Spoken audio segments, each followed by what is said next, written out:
My name is Irene Holmes. Welcome to my stories. Prelude. Well, my dear listeners and readers, as an author, I'm sincerely proud of my Loretta. Just look at how she dealt with Harold, her ex-husband, who cheated on her left and right for years, leaving behind only a child, pain, and shame. Loretta struck him where it mattered most, his need to be the center of female admiration. Harold always considered himself irresistible. Despite his age, he stubbornly strove to be seen as the alpha male among women, beautiful and not so beautiful, young and mature, intelligent and diverse.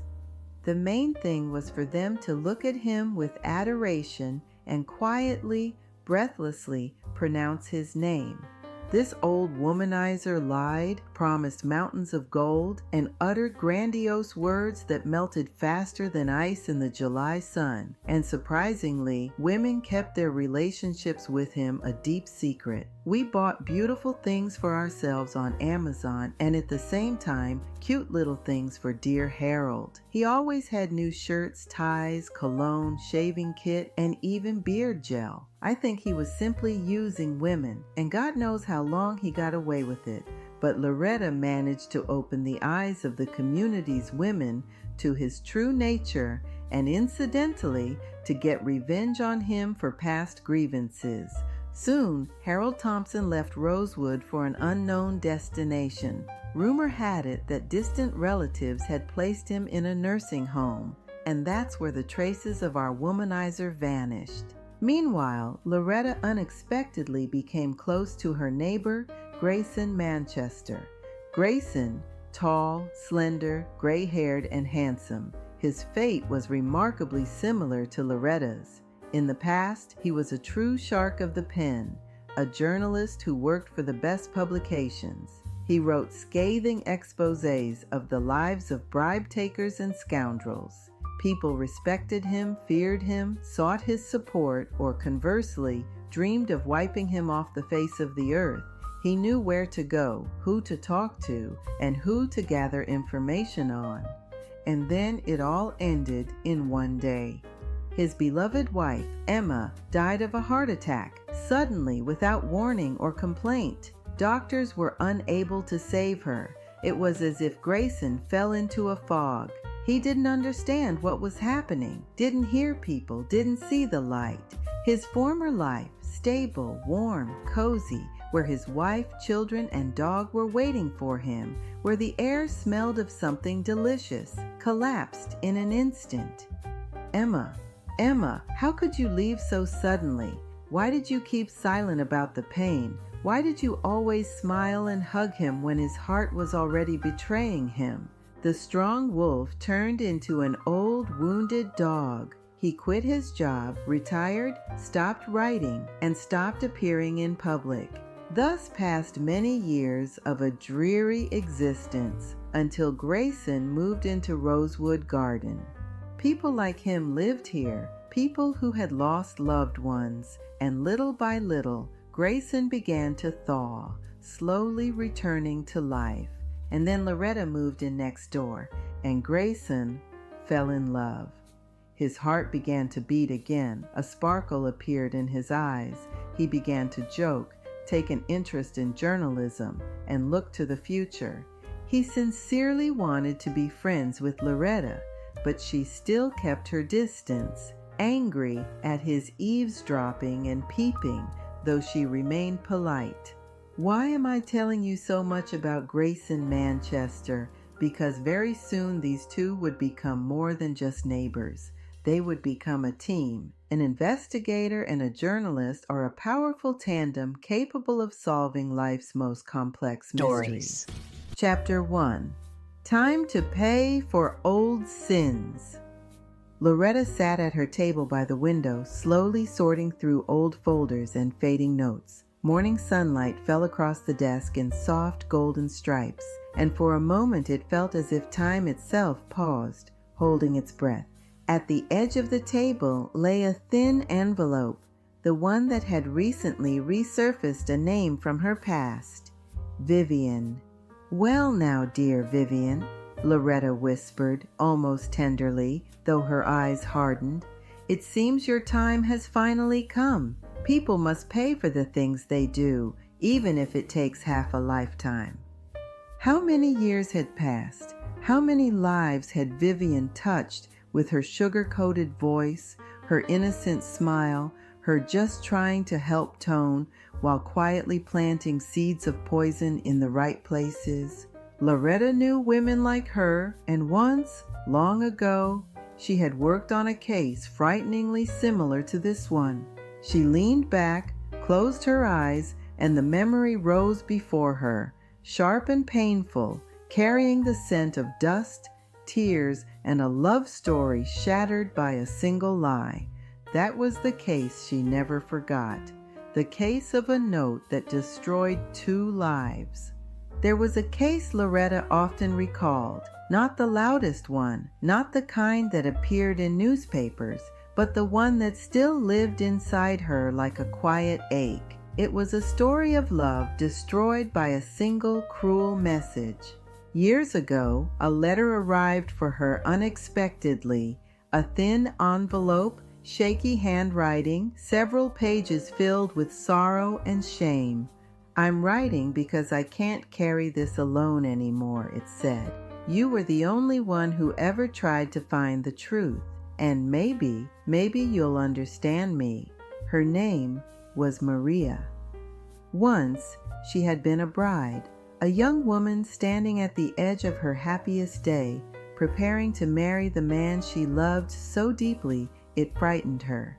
The wedding was nearly ready. The dress hung on the closet door, the rings waited in their velvet box, and the groom, honest, kind, devoted, was practicing his vows, nervous as a teenager. And then everything collapsed in a single morning. Someone slipped a note under Maria's door, a short one, cruel, venomous. Your fiancé is cheating on you. Everyone knows. Run before it's too late. He laughs behind your back. No signature, no proof, nothing but poison written in ink. Maria read it again and again. Her hands trembled, and as it so often happens, one seed of doubt shattered everything. She didn't ask, she didn't check, she didn't give the man she loved even one chance to explain. Maria simply ran. She packed a few things, moved to another state, changed her name, and no one, not the groom, not her parents, not friends, ever knew where she had gone.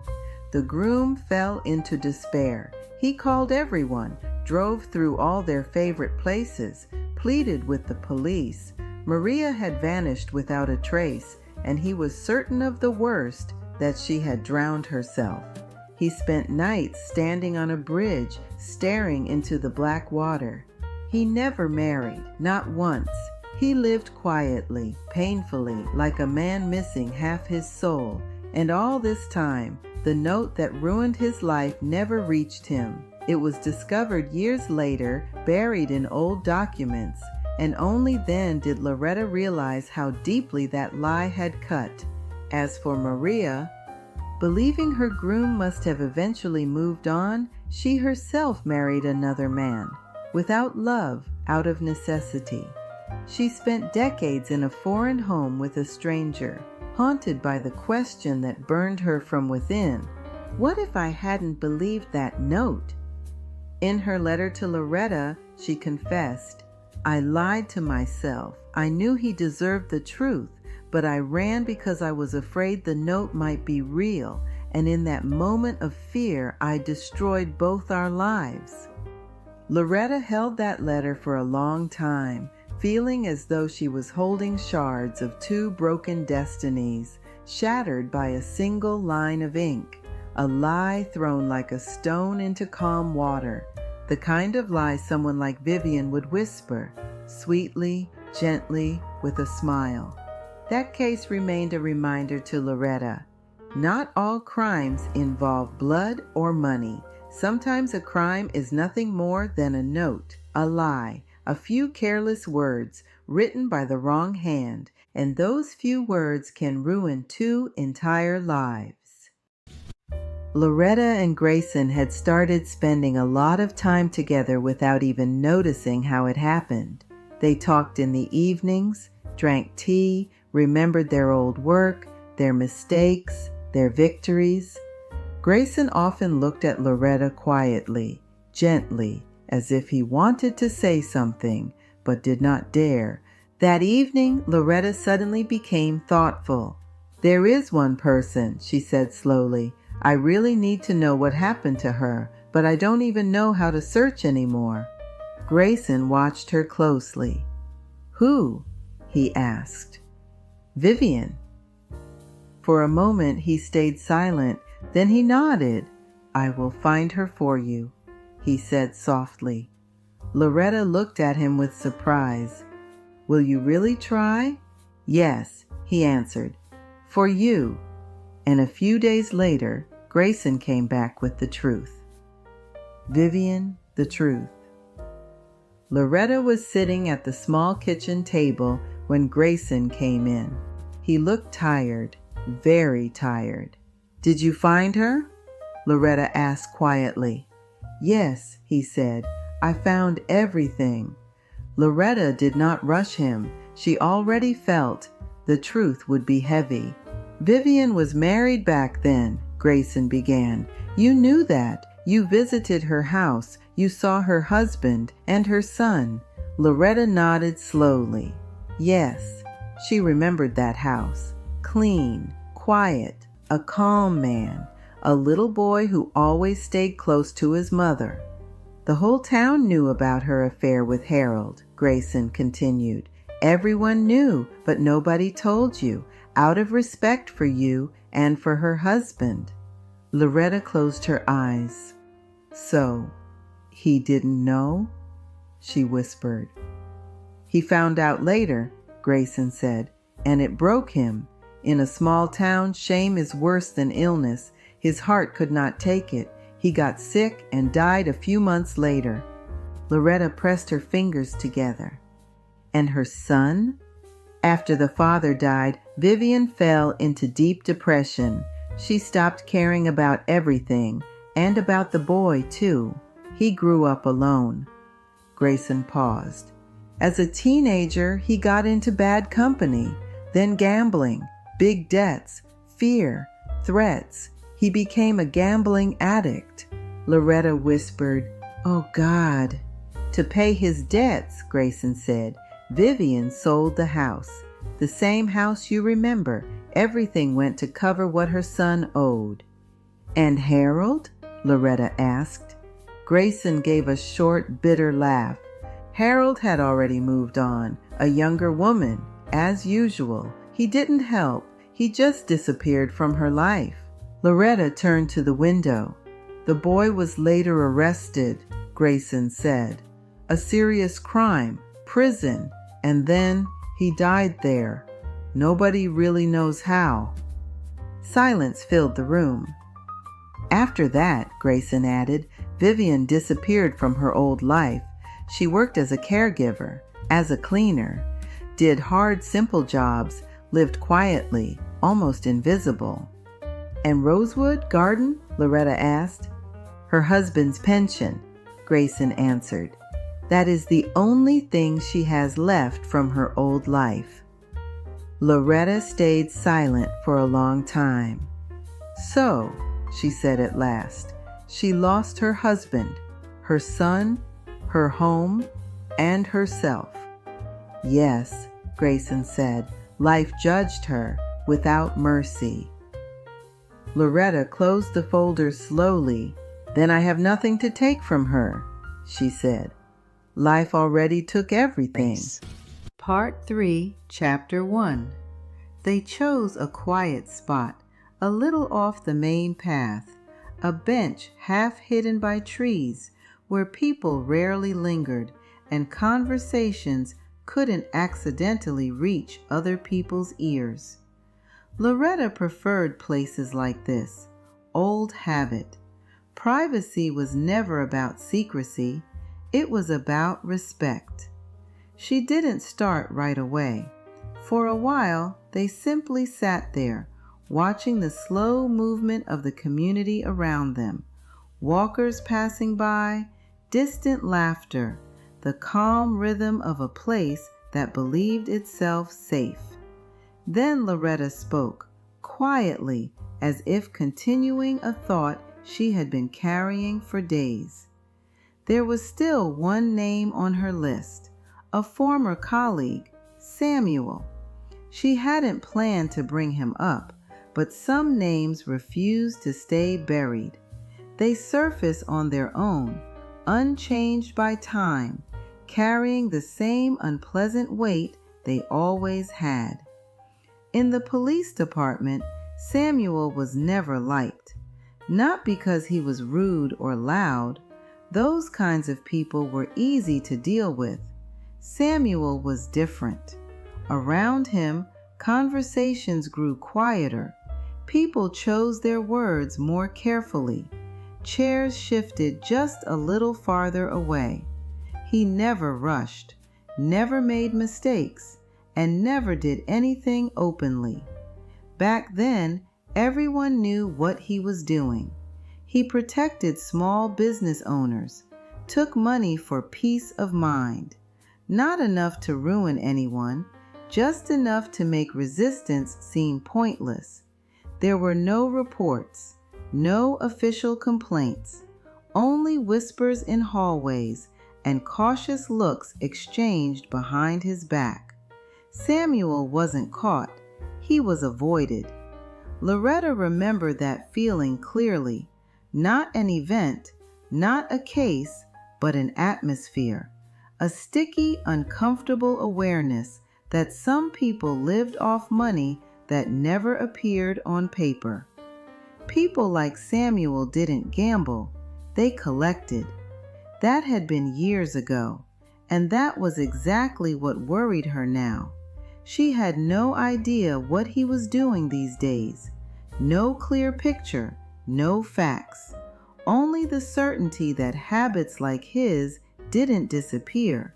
They adapted. People like Samuel didn't change their nature. They simply changed their surroundings. Once, his money came from frightened shop owners. Now, his surroundings were older, slower, more trusting. Loretta didn't voice all of this directly. She didn't need to. Grayson was listening the way journalists listen, not for dramatic moments, but for patterns. He understood that this wasn't about the past. It was about what the past usually leads to when no one is paying attention. At some point, she noticed the shift. He had already made up his mind, not out of loyalty, not out of affection, but because he recognized a familiar shape to the story, one that tended to end badly if left alone for too long. Grayson knew how men talked to one another when they believed the conversation was harmless. He knew how information surfaced casually, disguised as jokes, complaints, or nostalgic stories about the good old days. He also knew when not to ask questions at all.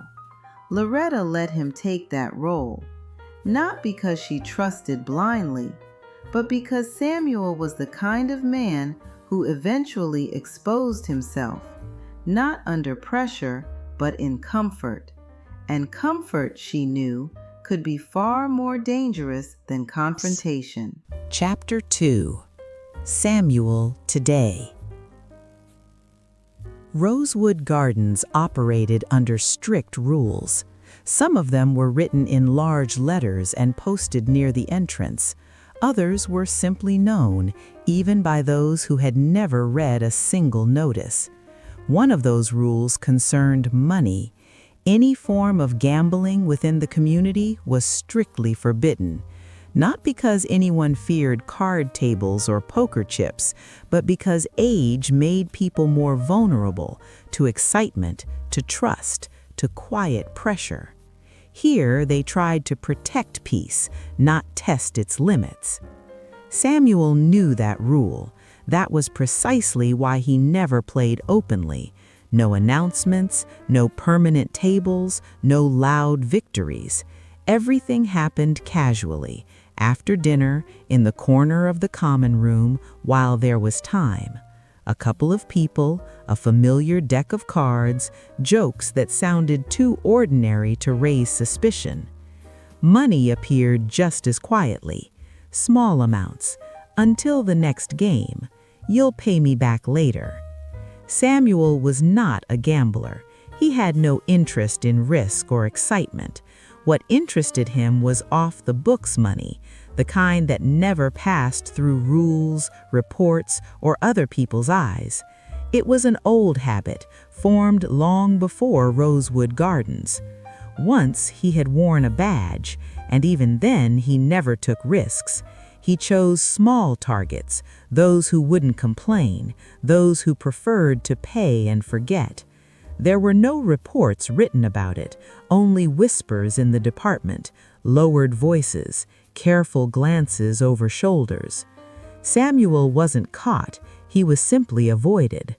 Loretta remembered that feeling well. Not a fact, not an incident, but a sensation, unpleasant, sticky, like the smell in a poorly ventilated hallway. Back then, she had nothing to do with it. Now she had no proof at all. She watched Samuel and understood the most important thing. He hadn't changed, but she was no longer the person she used to be. Loretta didn't know exactly how he was making money now. She didn't know whom he had already drawn in, whom he owed, whom he had pressed quietly, without noise, and that was what worried her most. People like Samuel were dangerous not because of what they did, but because of how invisibly they did it. That was why Loretta chose not to act on her own. She understood too well that former colleagues sensed attention faster than anyone. She needed someone else, someone who heard conversations, someone people trusted, someone who knew how to be present without attracting suspicion. And she knew exactly who to turn to. Chapter 3. Grayson didn't ask why. When Loretta called, he came the same evening, not to her apartment, not to the office, but to a quiet bench near the fountain where the roses still held their scent even after sunset. In Rosewood Gardens, beauty was part of the disguise. He sat beside her like it was nothing, like they were simply two residents talking about weather and schedules. But Loretta didn't look at him. "I need facts," she said. Grayson nodded once, slowly. "About Samuel." Loretta's fingers tightened around the edge of her coat. "He's doing something again," she continued, her voice controlled. "Not loudly, not openly. He's quiet, careful, and that's why it's hard to catch." Grayson's eyes narrowed, not in surprise, in calculation. "Where he plays," Loretta said, "with whom, how he draws them in, how far it's gone." Grayson finally turned his head toward her. "You want proof," he said. "I need proof," Loretta corrected. "Not suspicions, not a feeling, not whispers." There was a short pause. Then Grayson leaned back slightly, as if settling into a role he knew well. "I can do that," he said. "I'll find where he sits, who he sits with, who he's already hooked." Loretta's gaze stayed forward. The fountain water sounded too peaceful. "And Samuel?" she asked. Grayson gave a thin smile, the kind that never reached his eyes. "He won't even know I'm looking," he said. "That's the point." Loretta exhaled slowly. "Be careful," she murmured. Grayson stood up, adjusting his jacket. "I'm always careful," he said, "and I'm good at being invisible." He took 2 steps away, then stopped. "One more thing," he added quietly. "If he's doing this here, it's not just money. People like Samuel don't risk something unless it's worth it. Loretta didn't answer, but her silence was sharper than any word. Grayson walked off into the lamplight, already thinking ahead, not like a journalist, but like a man who knew where secrets liked to hide. And in Rosewood Gardens, secrets always hid in plain sight. Grayson didn't go to the common room. If Samuel was truly careful, he wouldn't lay cards under the ceiling cameras, under the warm lamps and polite smiles, not where staff could pass by, not where anyone could suddenly decide to check in. Samuel wasn't that kind of man. So Grayson did what he always did best. He listened. Not to the loud conversations, not to the stories that people told for company. He listened to what they tried to hide. The first clue came from a woman with perfect hair and tired eyes, speaking too quietly in the hallway. "Not here," she whispered to someone. "Tonight, at Ruth's." Ruth, that was not a place on the map, it was a person. Then, near the elevators, Grayson heard two men arguing softly, as if the walls could report them. "I told you I can't," one of them said. "Not again." "It's just cards," the other replied too quickly. "Just cards. He said it himself." He. Not they. Not someone. Not a group. He. Grayson didn't interrupt. He didn't stare. He simply walked past, like a resident who had nowhere to be. By 10, Rosewood Gardens became even quieter. Lights behind curtains dimmed one by one. Doors closed. Televisions faded into silence. And then, something started happening that was almost invisible. People left their apartments in small pairs. Not together, not as a group. One couple went down the corridor like they were heading for tea. A man in a cardigan paused at the corner, waited, then followed. Another woman stepped out with her purse too small for groceries, too careful for a casual walk. They moved without hurry, without laughter, like people walking into a mistake they already knew they would make. Grayson followed at a distance, not close enough to be noticed, not far enough to lose them. They didn't go to Samuel's door. They didn't go anywhere near it. Instead, they stopped in a quieter wing where fewer residents lived, where the carpets were thicker and the light was softer. Apartment 207. The woman in front knocked the way people knock when they don't want others to hear. 2 light taps, a pause, then one more. A chain clicked. A door opened just enough. Someone inside said something low. Not friendly. Not welcoming. Checking. Then they were let in. One by one. Grayson stopped at the corridor corner and watched. No laughter, no greetings, no casual chatter. Only quick glances, shoulders slightly hunched, hands holding envelopes like they were holding shame. This was not a social evening. This was not just cards.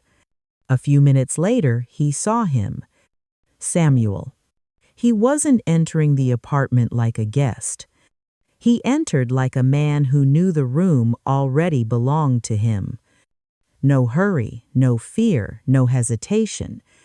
And before the door closed, Grayson caught the smallest detail.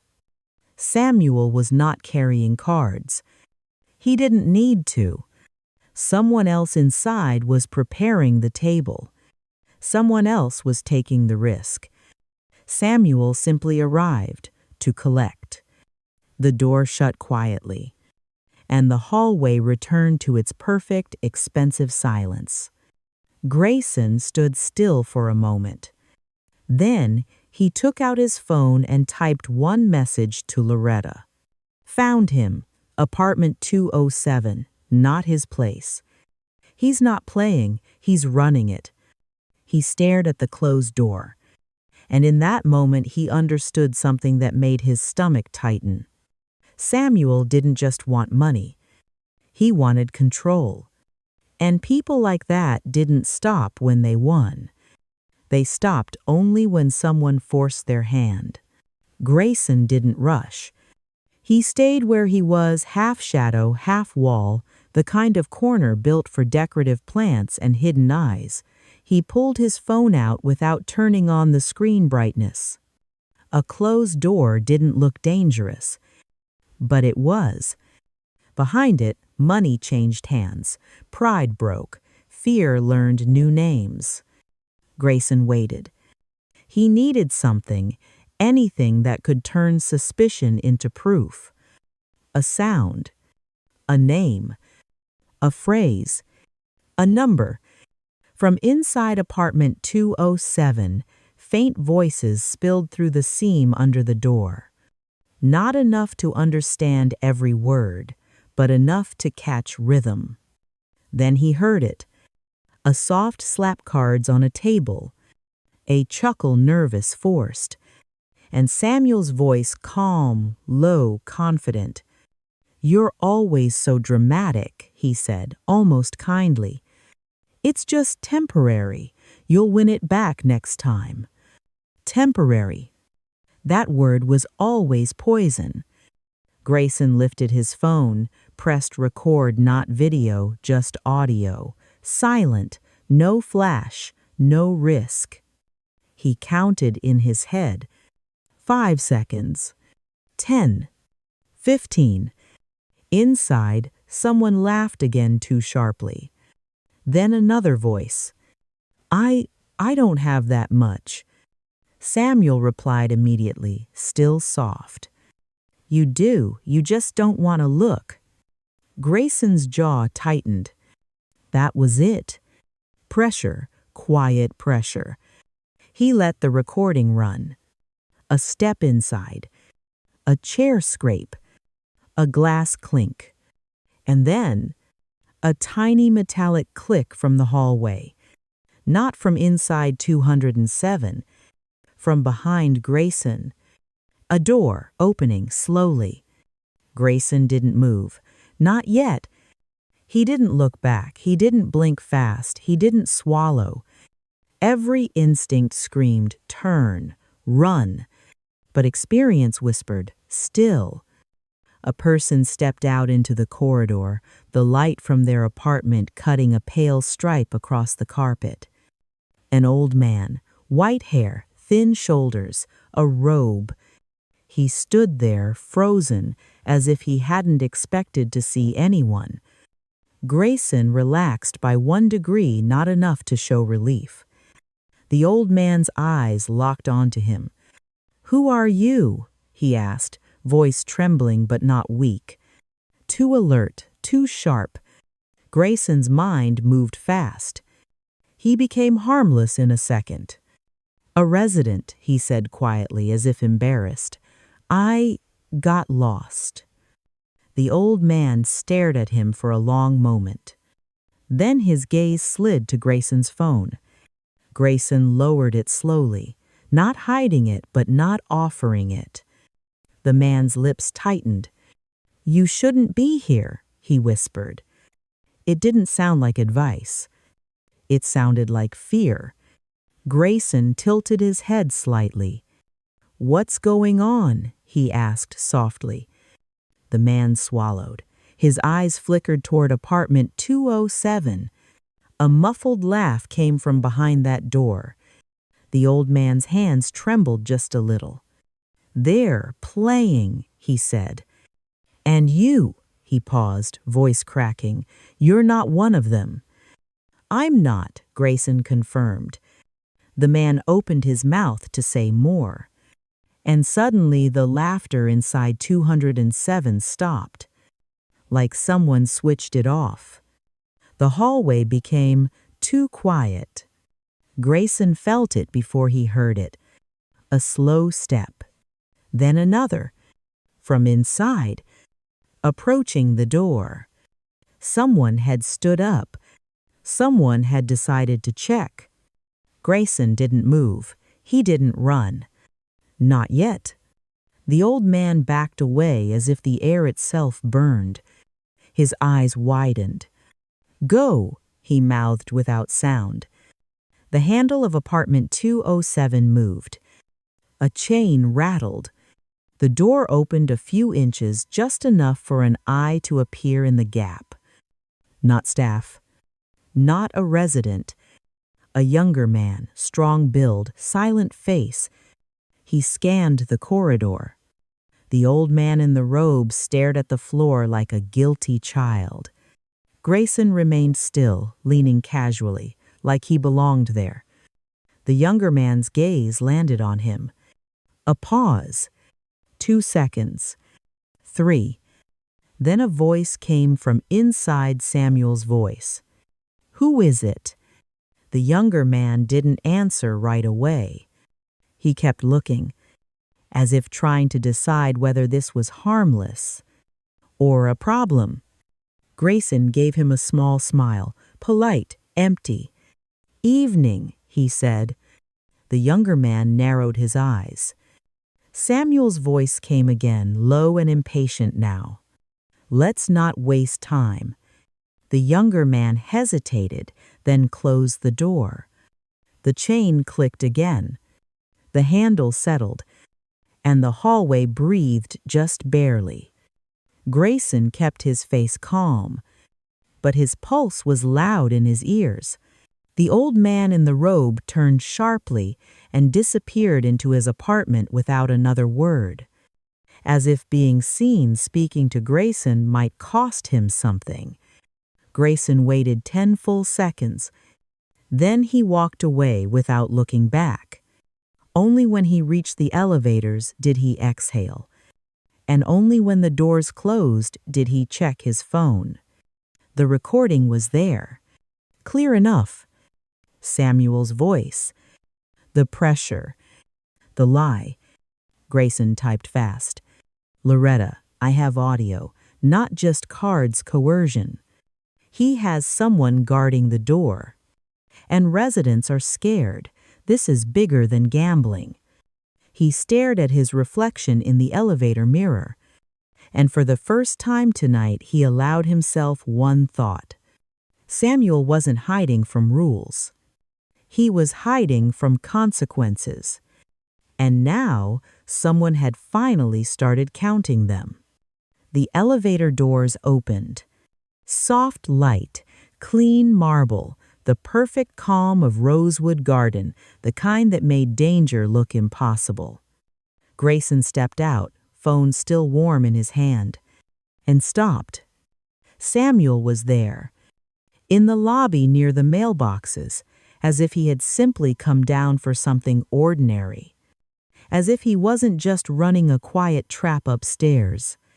He wasn't alone.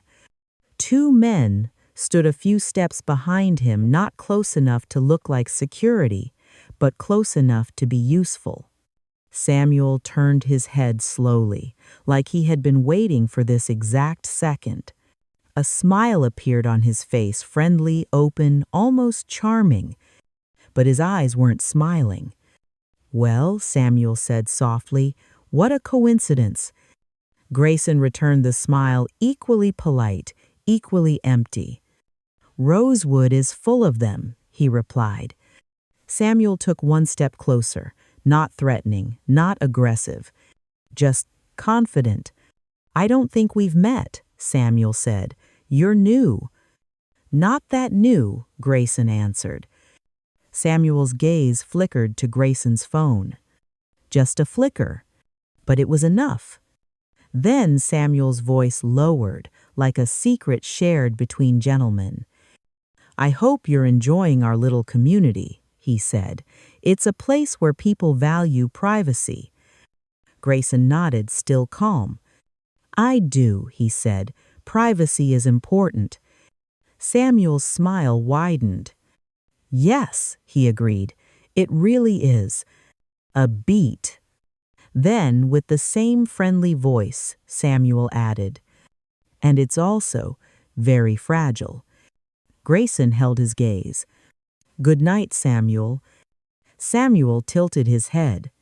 "Good night," he echoed, "friend." Grayson walked away without looking back.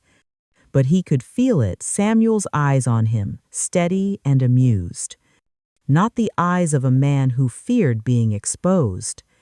The eyes of a man who had just noticed that someone had finally started watching him.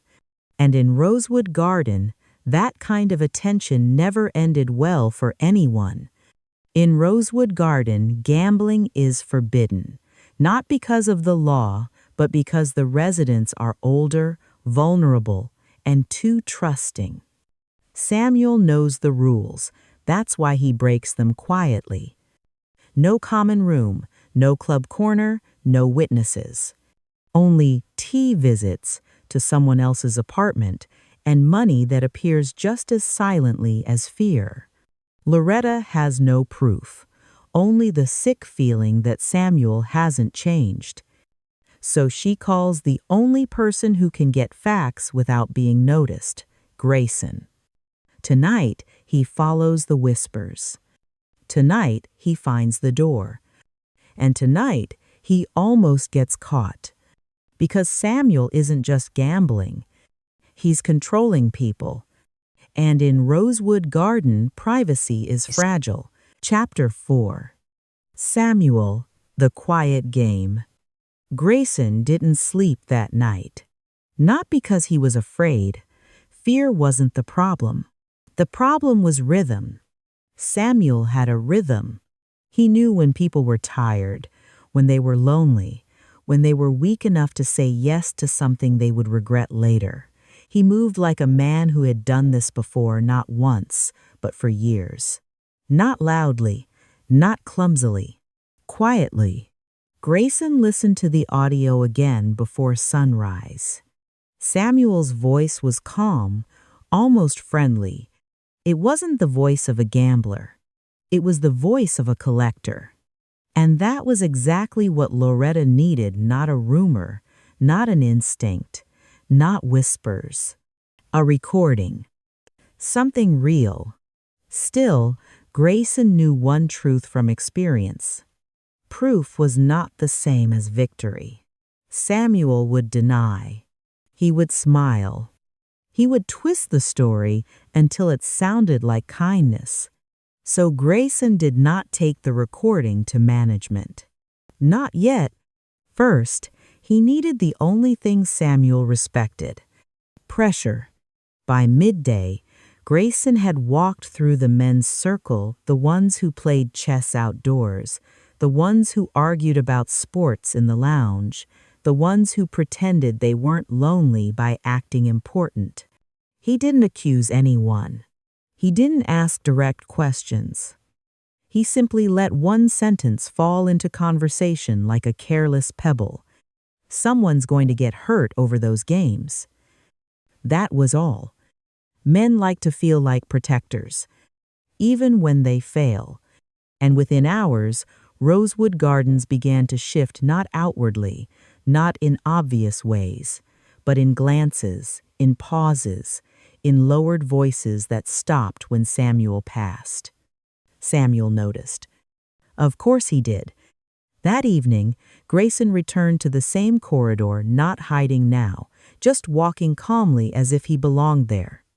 Apartment 207 was dark. No soft laughter. No nervous chuckles. No movement. Samuel had canceled the game. A man like Samuel didn't stop because he felt guilty. He stopped because something had changed. Grayson stood for a moment, staring at the quiet door. Then he turned and walked away, not disappointed, but certain.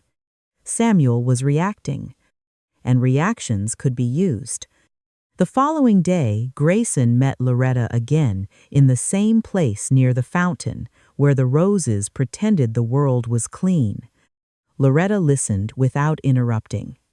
When Grayson played the audio, she didn't show emotion, not surprise, not triumph.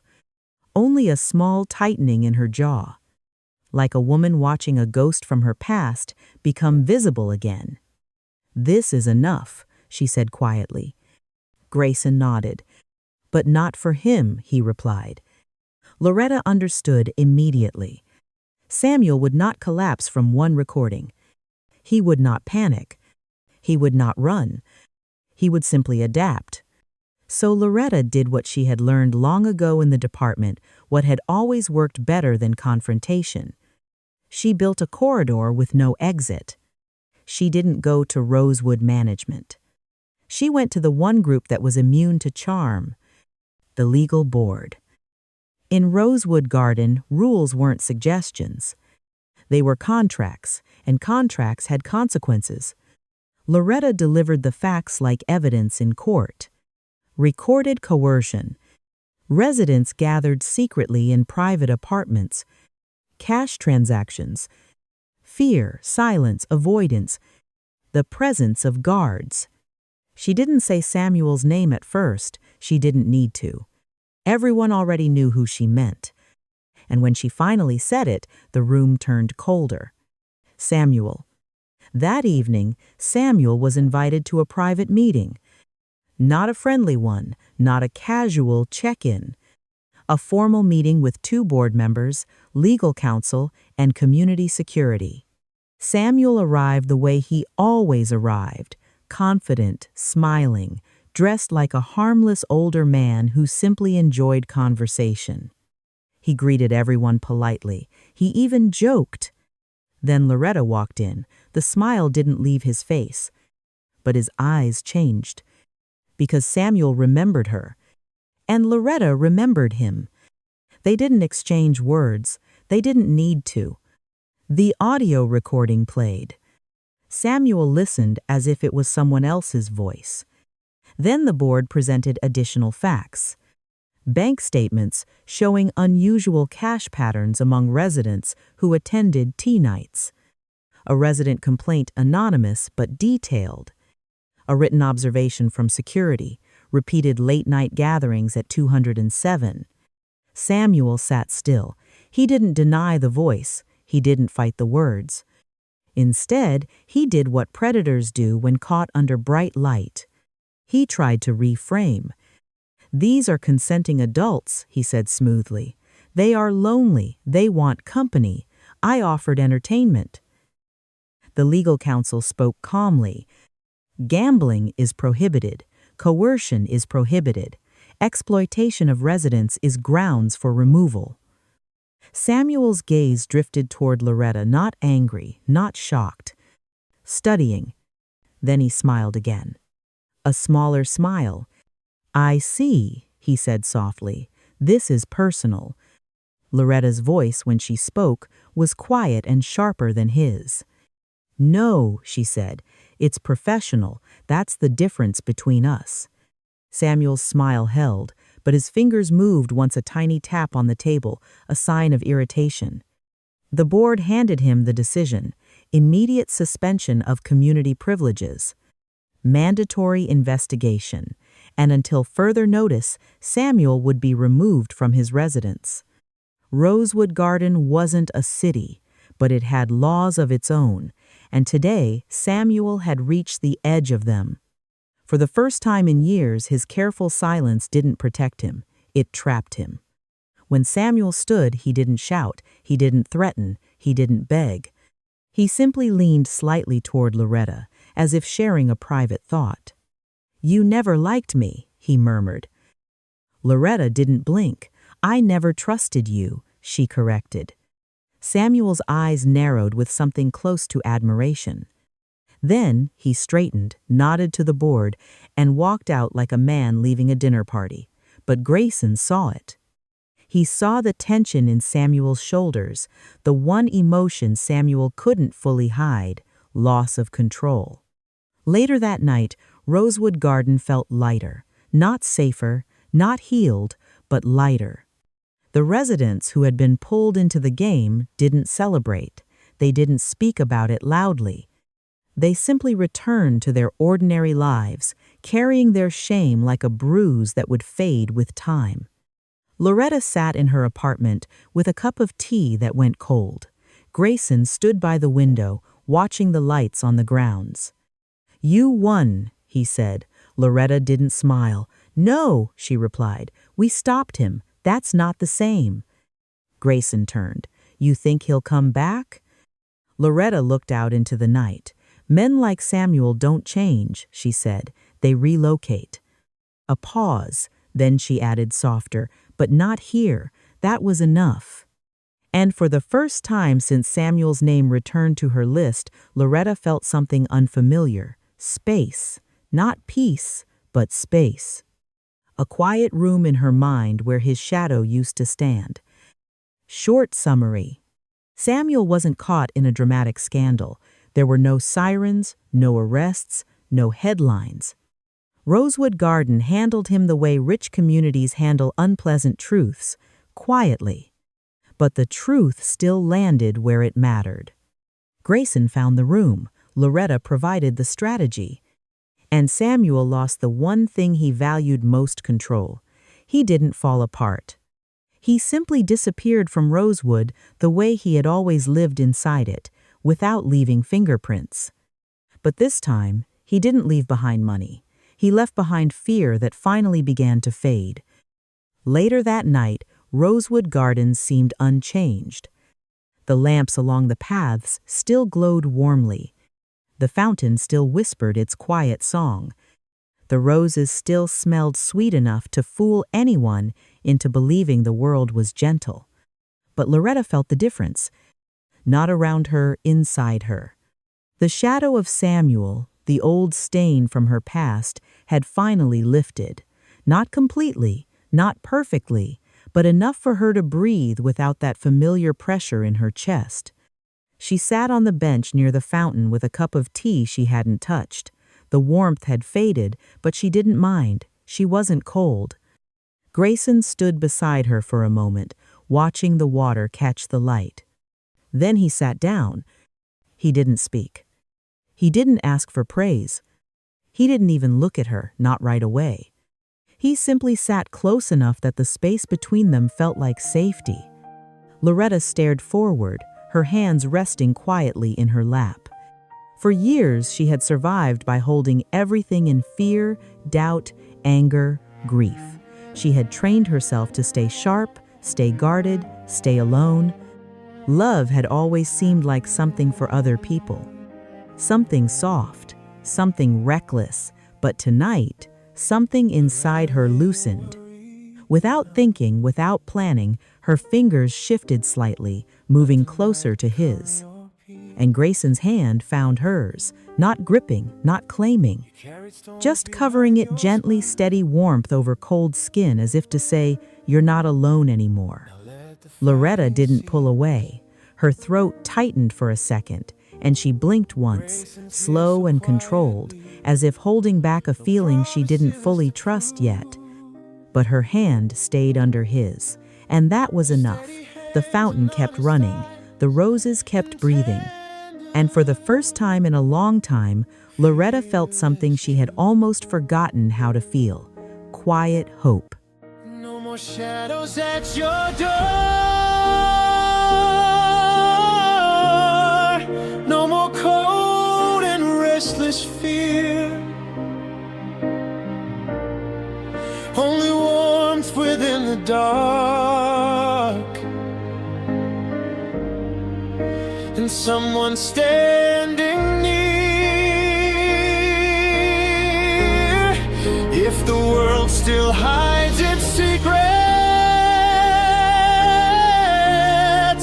let it hide them all alone. Tonight your heart can breathe again. Tonight you're not on your own.